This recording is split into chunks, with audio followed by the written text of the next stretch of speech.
Your powers are weak, old man. You can't win, Darth. If you strike me down, I shall become more powerful than you can possibly imagine.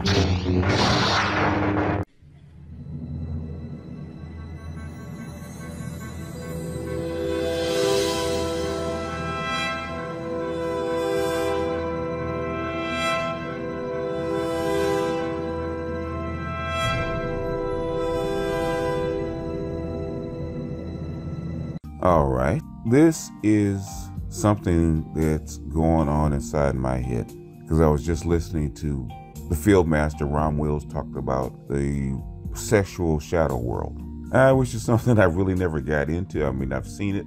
I never really got into it because if I got into it, I would like it too much.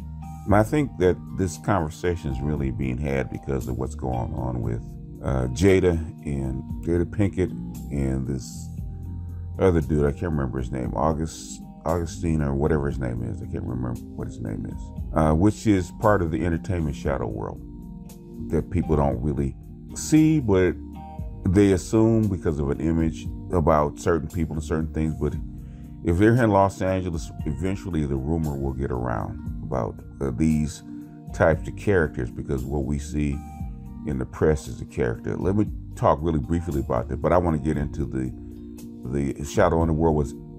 It's about the select, non-select, the alpha beta dynamic, and some of the, in my opinion, the false narratives that are going around. But we'll get into that in a second, right after get into just Jada, Will, and this dude, okay? And this is my opinion, because I don't know them personally, but you know, they've been in LA for approximately 20-something years, and the rumors about them have abounded for years about Jada, Will, and even the family, right? We can tell that there's something going on because their children are a little, how can I say, off. Jada and Will have had an open relationship since before they even got married. Some people won't say that because it's not supposed to be known. Have I gone to parties with them? Have I seen them in person? Not really. Years ago, I stopped being interested in who these people really are. I'm not really a celebrity chaser.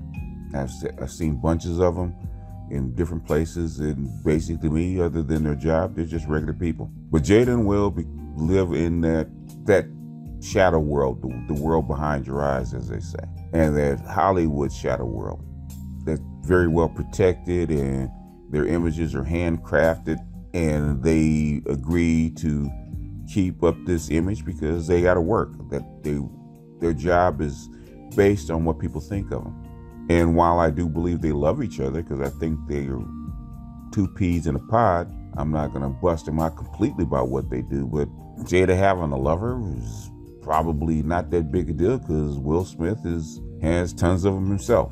So, and they've asked Jada about what Will does outside of their marriage, and she's basically says that that's pretty much his business as long as he doesn't do anything to embarrass her. And I'm sure she gets free reign about what she does. But that's the reality outside of the crafted image, and I'm sure the same thing goes on for Russell Wilson. I know the thing between Ayesha Curry and Steph Curry. We know about that. A lot of your guys that you see are good guys, or I'm not saying that they're not good people, but they have access. They've always had access. And in the entertainment business, going back and forth and screwing other people outside of your marriage, there is no such thing as a monogamous marriage in Hollywood. And for her to have sex with the friend of a friend, that's not unusual. That's not even unusual in regular life. I have been approached by other people's wives. I have been approached by mothers whose daughters I had a crush on. Thank God I had a mother that kept me out of that mess. Otherwise, I'd have been doing things like that. That is not unusual. So this guy messing with Jada and Will knowing about it is the only big thing about it. That is that he opened his freaking mouth and ruined his reputation. Because now you open your mouth and you're not going to be invited to those parties anymore. You're not going to have those contacts anymore. And you're opening your mouth to promote yourself. Like, why? Because they won't help you promote your career. So this is the only way that you can do it. You're worse than the IG model that talks about an athlete sliding in their DMs. You might bust him out and get you 10 minutes of fame, but guess what? None of those dudes are gonna mess with you. So while I feel for him that he got caught up with a more powerful older woman and he gets swayed by that fame and by her charisma, because these people have to have charisma. At the end of the day, you know what this is. You know what this is when you live that lifestyle. And the most ironclad contract about you living this lifestyle is basically keeping your mouth shut. And he failed to do that. So while he's going to get a bump, but guess what? He's not going to get invited to those parties. And him running his mouth, basically, you got one of the most powerful people in Hollywood, basically going to tag you with a bad name, and all those other people that you would be invited to parties with, they let you know that you can't be trusted. But that's these millennials that don't realize how the game is played. And they think that the way they feel is more important. And then they suffer behind it and wonder why. But anyway, let's get on to my ramble, rant, whatever it's going to be. I have really no clue about what it's going to be about, okay? So this is just a stream of consciousness. It probably won't make any sense, but I always say that because this is off the top of the dome. It's not written down. These are my thoughts as I was thinking it. I said, okay, if I'm going through this thing in my head, I might as well get it down for posterity. You know, I could get the COVID and be gone in 2 weeks. Nobody knows. I'm of that age. I keep forgetting I'm in that demographic to where COVID could take me out. And I have to be mindful of it. That even though in my head I think that I'm invulnerable, but that invulnerability probably left me about 20, 30 years ago. And I have to let common sense rule me now, at least for as many of the days as I have left. But let's get into the alpha, beta, select, non-select dynamic, which is, most people that on here that are content creators really don't like using that. And only the people that are quote unquote in the out group, as they think they are, is actually use this select, non-select, alpha, beta, educated, lame, all that kind of lingo, right? Because I know Rom hates it. I hate it.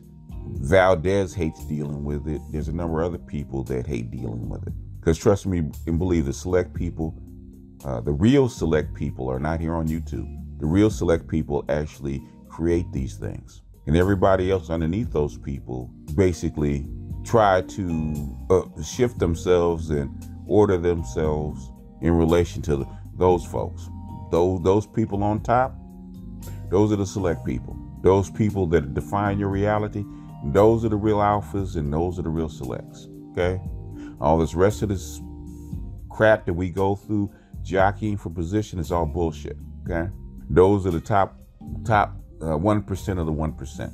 But we're going to get into the relativity of select, non-select, and alpha and beta. Number one, human beings are not a competitive species. Let me say it again. Human beings are not a competitive species. We don't go around killing each other, taking each other's shit, destroying each other's houses, all that kind of stuff. The only way that we build our societies is together. So the alphas, the betas, the zetas, whatever you want to call them, all have to agree to come together and make this reality that we call a civilization or society. Everybody agrees to distribute all the resources fairly because everybody's got to pull their weight. So the women, if allowed choice under an environment, would probably pick all alphas if they could. The top 20% of guys, right? What guys don't say is that given the flip side, and this happened in Russia, where most of the men were killed off and all the guys had their choice. They picked the top 20% of women. You listen to guys, they always say they don't want a bad bitch or want a dime. Very, very few guys actually say, I would say maybe 20% of the guys actually say they want a mud duck or they want an average chick. They settle for an average chick, but very few guys, if they had their druthers, if you hold a gun to them, nobody's gonna pick an Issa Rae over a Nicole Murphy or a version of Nicole Murphy. Would insert bad chick here. Now, would they accept an Issa Rae or a Molly or insert your average chick here? They would accept her. I'm not saying they wouldn't sleep with her. Put them side by sides. Which one are they going to pick? They're going to pick the best chick they can get a hold of. That's called desire. All creatures desire the best that they can get, if you can get it for free. Think of the baddest car that you can dream of, whether it's a high-end Mercedes or a Bugatti, whatever it is, whatever it is, right? Whatever the top-end car is, if they all cost the same, they would pick the better car. The reason that they can't get the better car is because price is a determining factor. They can't afford it. They don't have all the resources to get it or make it. It costs. How come all the people in the United States aren't millionaires or billionaires? Would you like to live that life? Of course you would. The thing is, very few people are lucky enough or even want to work hard enough to get to that level. So they settle, cost-benefit wise, they settle for what they can get. Most chicks that are dimes are not walking around. Take the dimes, for instance, the 8, 9s, and 10s. Most of them are not walking around with guys that look like them, with the jaw lines, with the whatever it is. They're not picking them, for a reason. If you sit down and talk to a woman, sit down and talk to them, because I talk to thousands of them. Sit down and talk to them and describe their perfect man, or whatever, insert bad dude here. I guarantee you 80% of them will not pick that dude to couple with, because the cost benefit would not be in her favor. A 5 is really, unless she's got a hell of a lot of money, she's not going to pick that 10. Why? She's not married at 10. Most women will not pick a dude that looks better than her. Most, not all. Most chicks will not pick a dude that looks better than her unless the chick is like 5 or below. The 6, 7s, and 8s are not going to pick a dude that looks better than them because they want to be the prize. They want to feel protected. They want to feel sure. And if they pick a dude, if they could pick a 10, but an absolutely flaming good-looking guy to actually mate with and get with and marry, to actually have a relationship, they wouldn't keep him long because they couldn't trust him. And they know that he is not going to stay because he has too many options. The real alphas that are out there, the reason that these chicks don't stay with these dudes is because they have too many options. Just like most guys that have regular jobs are not going to pick that dime because she's going to have too many options. She's going to be too hard to get along with. I don't care what they say. There are a lot of chicks say a lot of things until they get it. There's old saying that amongst the dating coaches, amongst the elite dudes, I wish I could give every dude a 10 for a month. Just give him the baddest chick for a month. And I guarantee you after that month, he'd be returning her. Unless you have the lifestyle to go with it, having a dime is like living in the projects with a Bugatti. You might as well sleep in it because somebody's going to try to steal it. When night times comes, you're going to worry about it.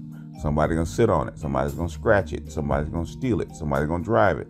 Most guys that say they want a bad bitch or a dime basically are just talking out of their ass. And I've seen it. That's how come when the bad chick does show up in a bar sitting by herself, they don't even approach her. Even though she's right there sitting by herself. Most really nice looking, dime, unusually beautiful chicks do not get approached like that. There's not a line of betas or what we call betas or regular guys approaching a chick because they don't want to pay the cost of being with that chick. They disqualify themselves there before they get to them. So listening to what they say is not true. Same thing with women. When I was young and I was athletic and I had the muscles and all that kind of stuff, the ugly chicks and the fat chicks did not approach me.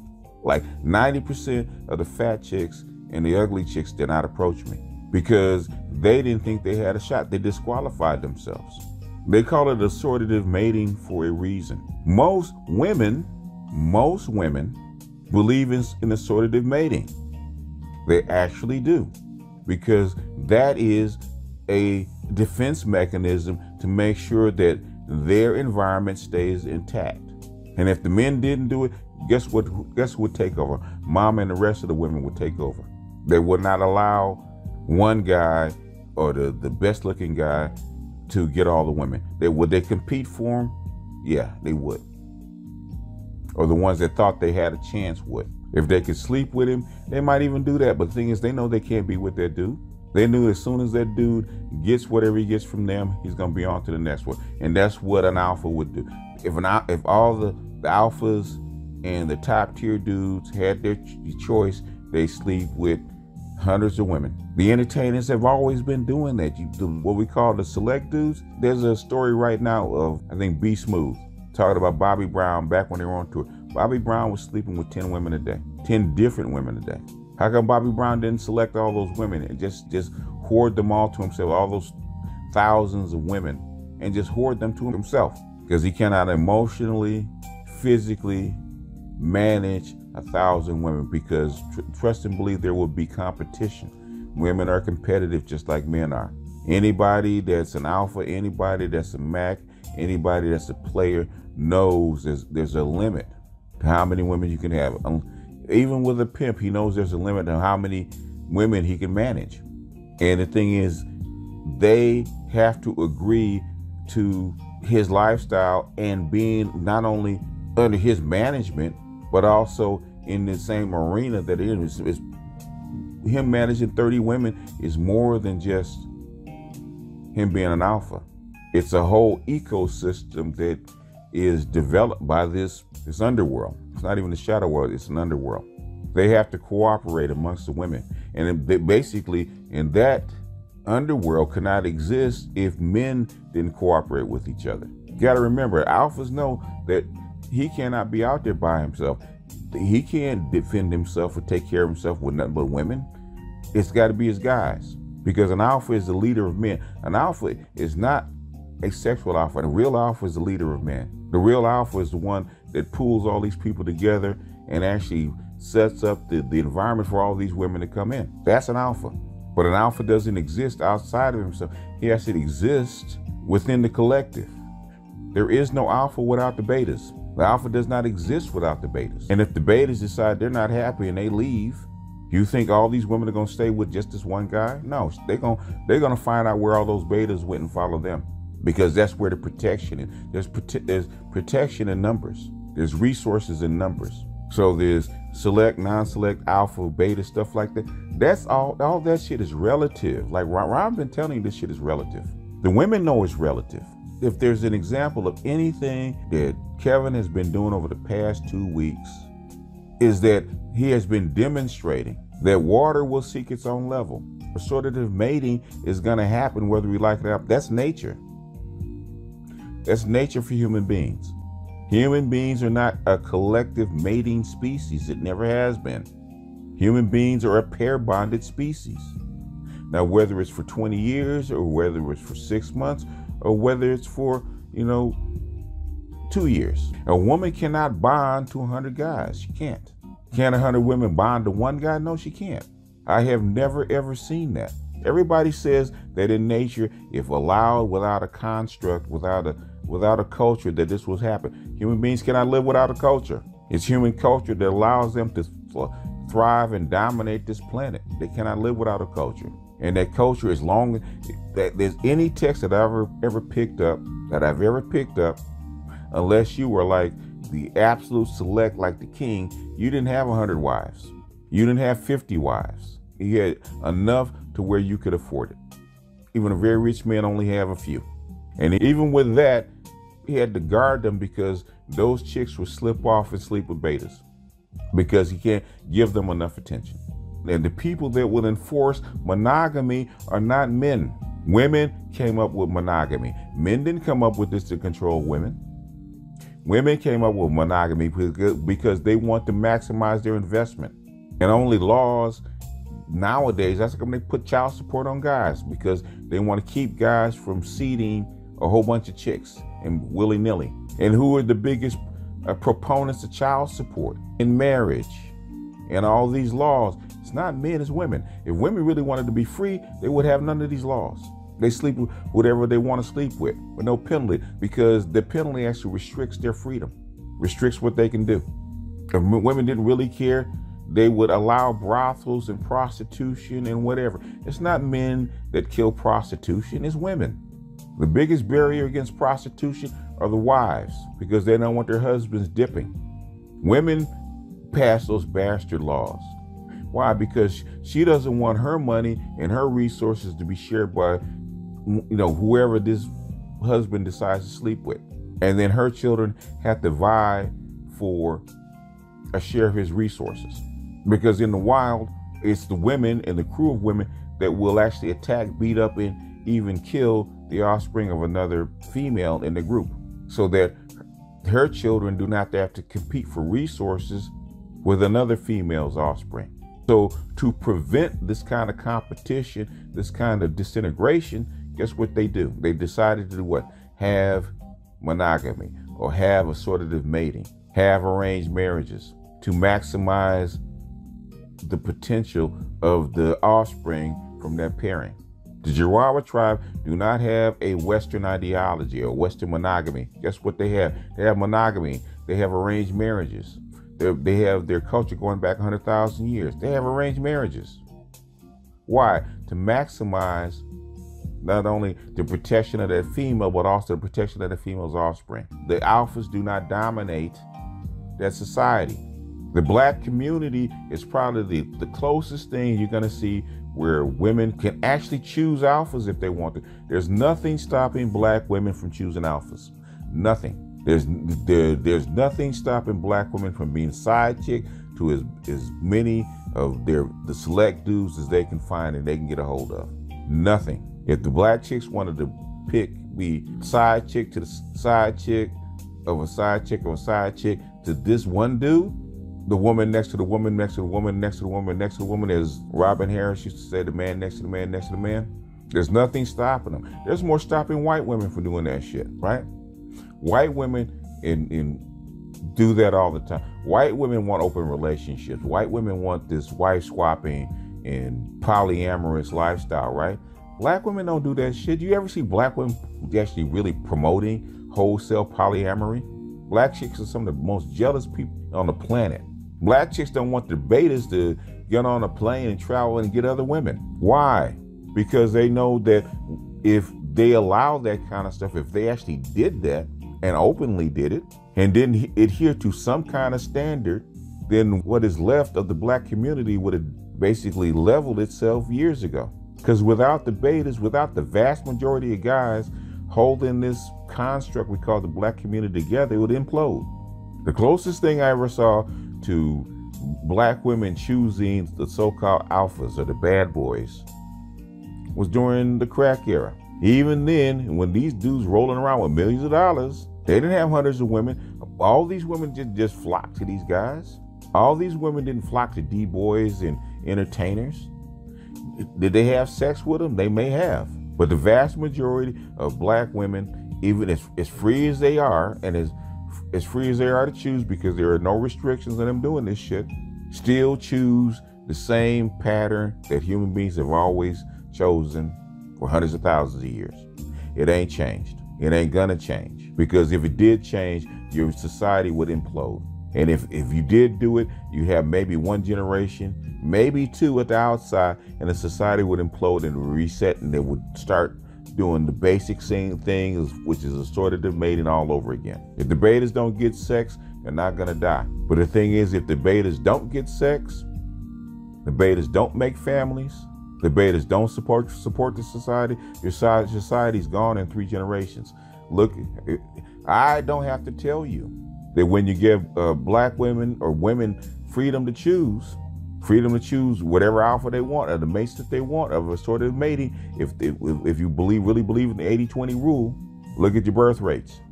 Look at your birth rates. If men stop participating, look at your birth rates. Men stop participating, your society's gone in 3 generations. It's gonna be gone. It's gonna be out. It will die off because you're not reproducing yourselves. That's what's going on in Korea right now, where women aren't choosing. And I suspect the guys aren't choosing them either. And when the guys don't choose them, guess what the women will do? The women will start whoring themselves out to survive, which is actually the easiest mating strategy, because men just want sex. Easiest mating strategy for men is for women to actually whore themselves out for cheap. Supply and demand. A woman can actually service 10 guys a day. And if the guy just wants sex, one woman can actually service 10 guys. You can actually reverse all that. So if you want the 80-20 rule, say in reverse, the top 20% of women can actually service the whole 100% of guys without an issue. All the guys have to do is cooperate to share her. And most guys would not even need sex every day. She can serve 10 guys a week, 2 or 3 guys a day, and be done with it. The only thing that stops that is that basically women shut that down.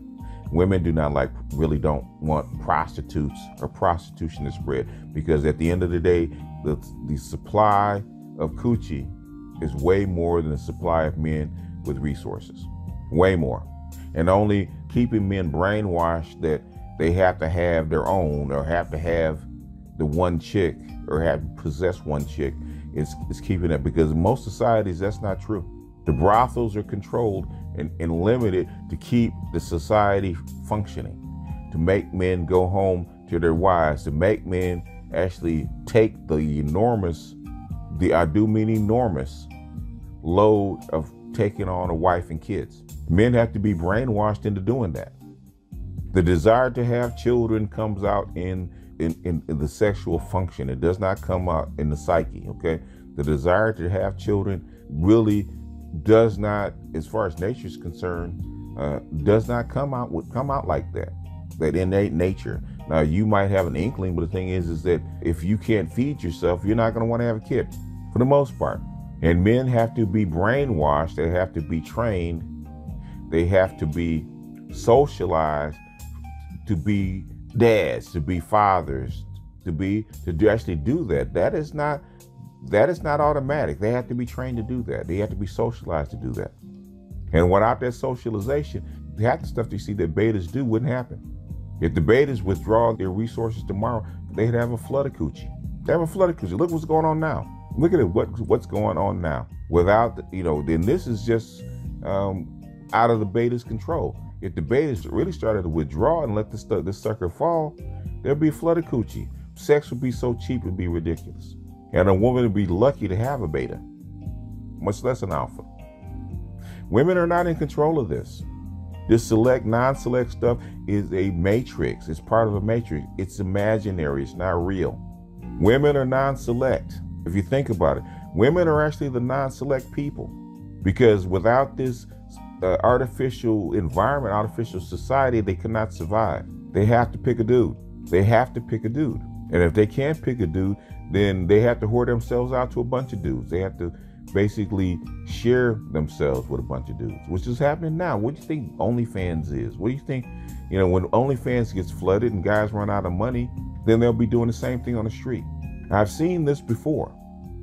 This is not something I haven't seen. Not on this scale, because society can't function on this scale, because you see what's happening when you take crack era economics and apply it to a whole nation or to a whole world.